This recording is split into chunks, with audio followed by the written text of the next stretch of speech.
গত 16 তারিখ ধলাই ডিস্ট্রিক্টের উনি রেপ কেসের 164-এর জবানবন্দি দিতে গেছিলেন ম্যাজিস্ট্রেটের সামনে। তো ওইখানে যখন ওনার জবানবন্দি দেন তখন ম্যাজিস্ট্রেট তার বক্তব্য শোনার পর বলছে এভাবে হয়নি, আপনারা অবগত আছেন এবং বিভিন্ন সংবাদ মাধ্যমের দ্বারা আমরা জানতে পেরেছি। আমরা এই বিজেপি সরকারের আমলে নারীরা যে সুরক্ষিত না সেটা আরেকবার আমাদের সামনে আঙুল দিয়ে দেখিয়ে দিয়েছে এবং এই বিজেপি সরকার আমাদের নারীদের নিরাপত্তা দিতে পুরোপুরি ব্যর্থ এবং এই ঘটনার সুষ্ঠু তদন্ত করে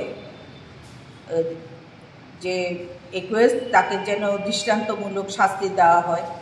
আমরা যেখানে আমরা বিচার চাইতে যাব তারাই যদি আমাদের সঙ্গে এই রকম ব্যবহার করে তাহলে আমরা কোথায় গিয়ে দাঁড়াবো।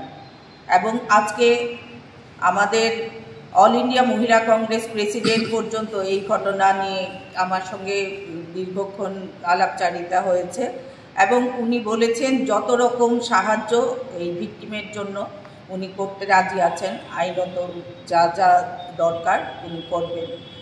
আর আমরা ত্রিপুরা প্রদেশ মহিলা কংগ্রেসের তরফ থেকে এই রাজ্য সরকারকে আমরা জানান দিতে চাই, যদি মহিলাদের উপর এইভাবে অত্যাচার চলতেই থাকে তবে আমরা বসে থাকবো না। আমরা এই মহিলা কংগ্রেসের তরফ থেকে জোরদার আন্দোলনে নামব এবং আমরা চাই এটা দৃষ্টান্তমূলক শাস্তি হোক।